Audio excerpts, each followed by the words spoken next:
పుడుతూ పుడుతూ ఉన్న పిల్లలు ఏమనుకుంటారు? నేను క్షణాల ముందే ఆ పిండంలోకి ప్రవేశించాను. పుట్టగానే డాక్టర్ నా చెంప మీద వేసిన దెబ్బ బొత్తిగా అనవసరం.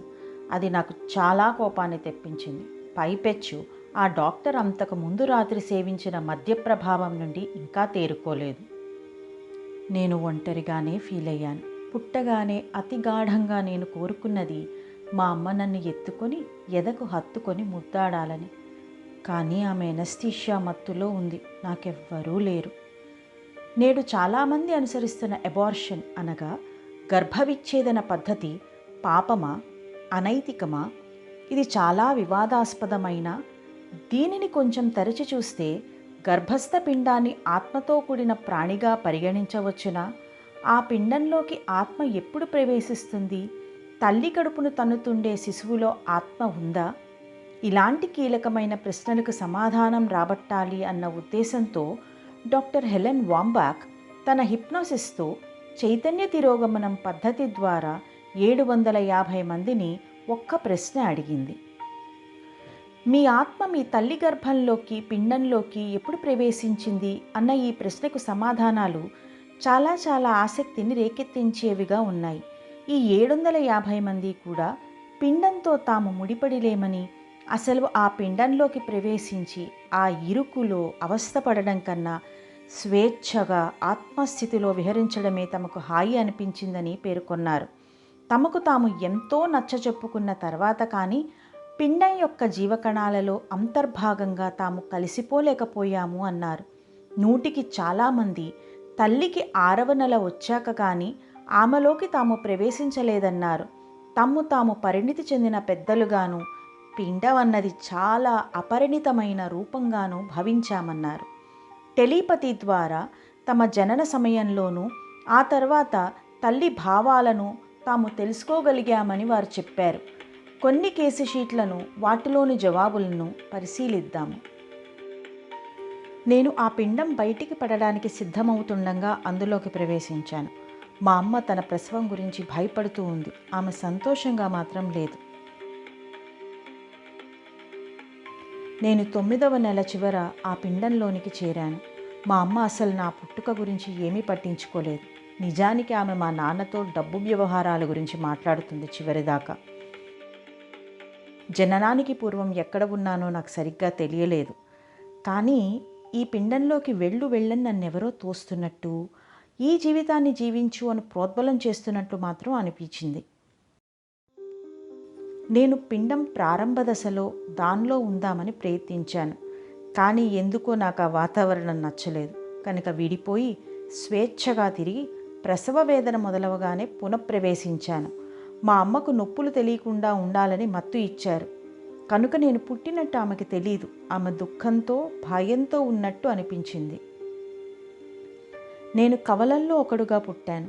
గర్భంలో ఉన్న ఎర్రపిండం, చామన ఛాయపిండం, దేనిలోకి ఎవరు వెళ్ళాలి అని మేము చివరి దాకా కీచులాడుకుంటూనే ఉన్నాము. మా అమ్మ సంతోషంగా ఎప్పుడెప్పుడు కందామా అని ఎదురు చూస్తూ ఉండింది.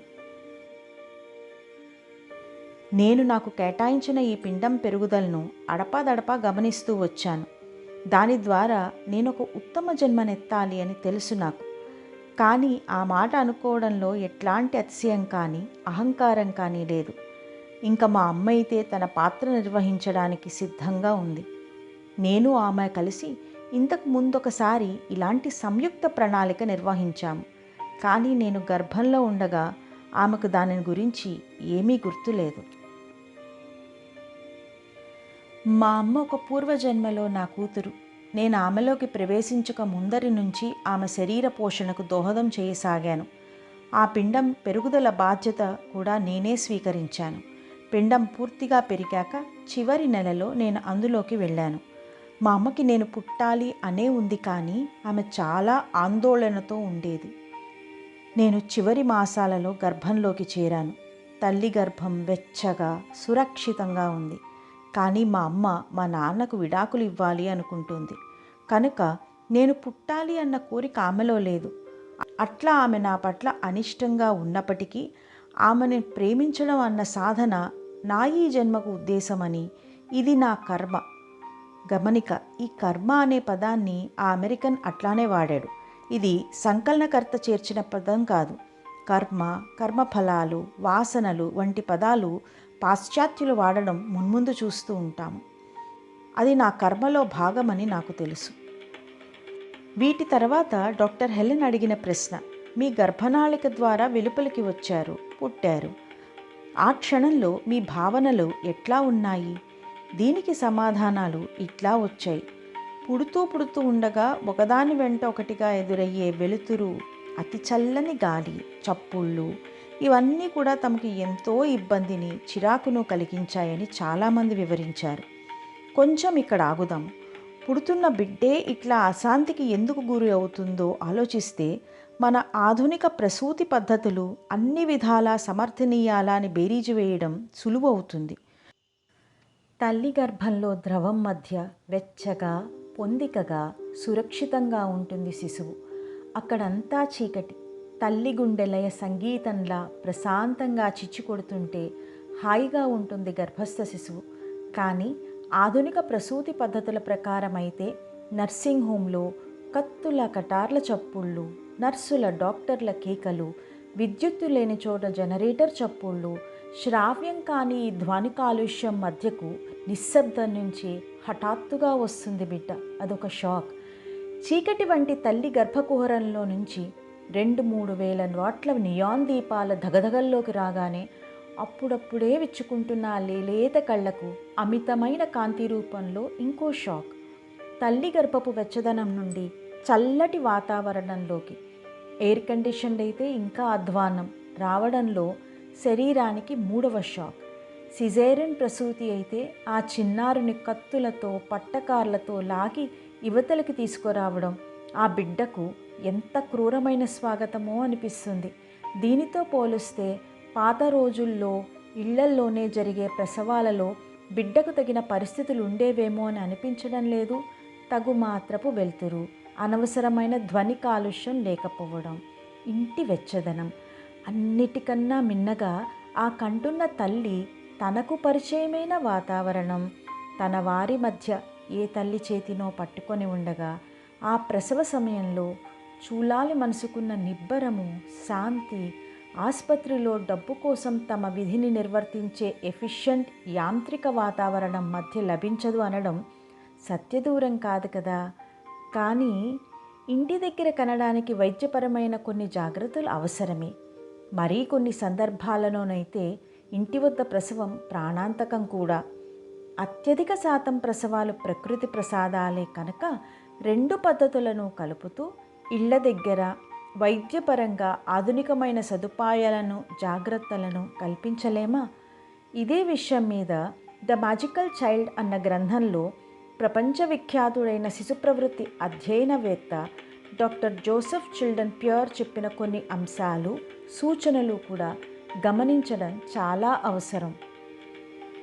ఫ్రెడ్రిక్ లిబోయర్ అన్న ఫ్రెంచ్ డాక్టరు 9,000 మంది శిశువుల జననానికి ప్రసూతి నిపుణుడుగా తోడ్పడ్డాడు. 5 కోట్ల జనాభా గల ఫ్రాన్సులో ఆధునికత అనుకునే తప్పుడు డెలివరీల పద్ధతుల కారణంగాను, ఆసుపత్రి డెలివరీల కారణంగాను దాదాపు ఒక 10 లక్షల మంది శిశువులు దెబ్బతిన్నారని కనుగొన్న డాక్టర్ లిబోర్ ఆ పద్ధతులను శంకించసాగాడు. భారతదేశానికి వచ్చి ఇక్కడ 3 సంవత్సరాలు ఉండి ఇక్కడ తరతరాలుగా వస్తున్న ప్రసూతి పద్ధతులను అధ్యయనం చేశాడు. అందులోనూ ఆధునికులమైన మనం వెనకబడిన ప్రాంతాలు అనుకునే గ్రామాలలో అధ్యయనం చేశాడు. వెనక్కు వెళ్ళి భారతీయ పద్ధతులను ఆధునిక విజ్ఞానంతో కలిపి ఇప్పుడు కొత్త పద్ధతిలో డెలివరీలు చేయిస్తున్నాడు. అతడి ఆధ్వర్యంలో పుట్టిన పిల్లలు పుట్టిన 12వ గంట నుండి తన్మయత్వంగా, సమ్మోహనంగా, నిరంతరం జాబిలి వలె చిరునవ్వులు ఒలకపోస్తున్నారట. మనం శిశువులకు చాలా హాని కలిగించాం. ఆ హానిని సమర్థించడానికి బోలెడు శాస్త్రాన్ని తయారు చేసి పెట్టుకున్నాము. పైపెచ్చు ఆ హాని తప్పనిసరి అన్న నిర్ణయానికి కూడా వచ్చేసాము అని బాధపడతాడు డాక్టర్ జోసెఫ్ చిల్డ్రన్ ప్యూర్. అమెరికాలో డెలివరీ పద్ధతులను అధ్యయనం చేసిన డాక్టర్ విలియం ఎఫ్ విండల్ అమెరికన్ ఆసుపత్రులలో అనుసరించే 2 పద్ధతులు, అంటే డెలివరీ ముందు చూలాలకు మత్తుమందునివ్వడం, బిడ్డ శరీరం కనబడిన వెంటనే బొడ్డుతాడును కత్తిరించడం అన్న 2 పద్ధతులను అశాస్త్రీయమని తేల్చాడు. పుట్టిన బిడ్డ బయటికి రాగానే ఆ మొదటి క్షణాలలో ఆ బిడ్డ ఊపిరిని అంటే ప్రాణవాయువును తీసుకోవడం ప్రారంభించాలి. ఈలోగా తల్లి మాయలోంచి మిగిలిన శక్తిని తీసుకుంటూ ఉండాలి. మత్తులో ఉన్న తల్లికి పుట్టిన బిడ్డలో కూడా ఆ మత్తు ఉంటుంది. అంటే ఊపిరితిత్తులు చకచకా వెనువెంటనే పని చేయలేవు పాపం. సరిగ్గా అట్లాంటి క్లిష్ట సమయంలో బొడ్డుతాడుని కత్తిరించేస్తే బిడ్డకు ఊపిరి అందకుండా చేయడం అన్నమాట. ఆ బిడ్డ ఇట్లా ఊపిరాడక చావు బ్రతుకుల మధ్య కొట్టులాడుతూ ఉంటే అప్పుడు ఆ కృత్రిమ ప్రాణవాయువుని గొట్టాల ద్వారా అందిస్తారు. ఈలోగా ప్రాణవాయువు సరిగ్గా అందక శిశువు మెదడు దెబ్బతింటుంది. ఇట్లాంటి దారుణం ఆధునిక వసతులున్న ఆసుపత్రి డెలివరీల ద్వారా మాత్రమే సాధ్యమని పియర్స్ హెచ్చరిక. గర్భస్థ శిశువు తనకు పుట్టడం అన్న ప్రక్రియలో ఎదురైన అనుభవాల గురించి డాక్టర్ హెలెన్ సంపాదించిన సమాధానాలను తెలుసుకుందామని బయలుదేరి కొంత దారి తప్పాం. మళ్ళీ మెయిన్ రోడ్డుకు వద్దాం. డాక్టర్ హెలెన్కు వచ్చిన సమాధానాలలో కొన్ని చూద్దాం. పుట్టే నిమిత్తం గర్భనాళిక ద్వారా బయటికి వస్తున్నప్పుడు సరిగ్గా ఊపిరాడక కొట్టుకున్నాను. నాళిక నుంచి బయటికి రాగానే ఊపిరి పీలిస్తే ఎంత బాగుందో. ఆ డెలివరీ గది నిండా ప్రేమ పరుచుకొని ఉన్నట్లు అనిపించింది. అందుకు కారణాలు నా కుటుంబ సభ్యులు ఉండడము, మా తాతగారే నా జననానికి తోడ్పడము అనుకుంటాను. Case A16. గర్భనాళిక ద్వారా వెలుపలకు వస్తుండగా నాకు అసహనం కలిగింది. ఈసారి జీవితంలో సహనం నేర్చుకుని బ్రతకడం కష్టమే. బయటికి వచ్చి పుట్టగానే అతి శీతలము, అమితమైన కాంతి నన్ను బాధించాయి. ఆ గదిలోని డాక్టర్లు, నర్సులు చాలా నిర్విరామంగా మరమనుషులమలే ఉన్నారనిపించింది. మా అమ్మ భయపడుతుందేమోనని కానీ, బాధపడుతుందేమోనని కానీ ఏమాత్రం సానుభూతి లేదు వారిలో. ఇది తెలియగానే నాకు భలే కోపం వచ్చింది. ఆ యాతన పూర్తయ్యేదాకా మా అమ్మని కనిపెట్టుకునే ఉన్నాను. Case A485. బయటకు వస్తుండగా నాకు నెత్తురు రుచి తగిలింది. డాక్టర్ చేతిలోని శ్రావణం ఫోర్సెప్స్ నా తలను మెలిపెట్టింది. నా మెడ మీద గాయమైంది. బ్రహ్మాండమైన తలనొప్పితో పుట్టాను. గది నిండా అబ్బబ్బా ఎన్ని దీపాలో, ఎంత వెలుతురో. నా తల కొంత సొట్టపడినట్లయింది. అంతా ఒకటే హడావిడి. Case A428. గర్భనాళిక నుండి వెలుపలికి వస్తుంటే నా వీపు నొప్పి పెట్టింది. పుట్టాక నా ఆలోచనలు నాకే వింతగా అనిపించాయి. ఈ ప్రసూతి గదిలో వాళ్ళకేమీ తెలియదు, మరి నాకేమో అన్నీ తెలుసునే అనిపించింది. Case A408. నేను క్షణాల ముందే ఆ పిండంలోకి ప్రవేశించాను. పుట్టగానే డాక్టర్ నా చెంప మీద వేసిన దెబ్బ బొత్తిగా అనవసరం. అది నాకు చాలా కోపాన్ని తెప్పించింది. పైపెచ్చు ఆ డాక్టర్ అంతకు ముందు రాత్రి సేవించిన మద్యం ప్రభావం నుండి ఇంకా సరిగ్గా తేరుకోలేదు. Case A365. పుట్టగానే నాకు అయ్యో ఒక అందమైన తోటలో ఒక పువ్వు మొక్కగా పుట్టి ఉంటే బాగుండునే అనిపించింది. అసలు నేను ఇక్కడ పుట్టి ఉండవలసింది కాదు. వాళ్ళకేమో అబ్బాయి కావాలనుకున్నారు. నేనేమో 5వ కూతురుగా పుట్టాను. Case A421. నేనిప్పుడే ఈదుకుంటూ బయటికి వచ్చి పుట్టాను. పుడుతుండగా మనిషినయ్యాను. నేను వస్తుండగానే నన్నింత బలవంతంగా బయటికెందుకు లాగారో చాలా బలహీనంగా, కోపంగా అనిపించింది. వెలుతురు, గాలి అన్నీ బాధాకరంగా ఉన్నాయి. వీళ్ల సేవలలో మార్దవానికి బదులు కాఠిన్యం ఉంది. వాతావరణమంతా చాలా కుసంస్కారంతో నిండి ఉంది. ఆడుకుందాము కదా అని నేను వస్తే ఇక్కడంతా గందరగోళంగా ఉంది. మళ్ళీ అనంతంలోకి, ఆ కాంతిమయ జగతిలోకి వెళ్ళిపోదాము అనిపించింది. Case A339. పుట్టగానే నాకు ఒకటే దగ్గు. నన్ను స్నానం చేయించడానికి తీసుకువెళ్ళడానికి ముందరే నా చర్మం మండుతోంది. దానికి తోడు ఒక మూర్ఖురాలు నన్ను గరుకుగా ఉన్న స్పాంజితో రుద్దసాగింది. మా అమ్మేమో నాకు ఈ బిడ్డ వద్దు అని అంటోంది. Case A348. సిజైరన్ పద్ధతి ద్వారా పుట్టిన ఒక వ్యక్తి అనుభవం. మా అమ్మ గర్భాశయం నుండి నన్ను బలవంతంగా బయటికి లాగారు. నా చుట్టూ రక్తం, కాంతివంతమైన దీపాలు, చలి. నేను ఒంటరిగా ఫీల్ అయ్యాను. పుట్టగానే అతి గాఢంగా కోరుకున్నది మా అమ్మ నన్ను ఎత్తుకొని ఎదకు హత్తుకొని ముద్దాడాలని. కానీ ఆమె ఎనస్థీషియా మత్తులో ఉంది. నాకెవ్వరూ లేరు.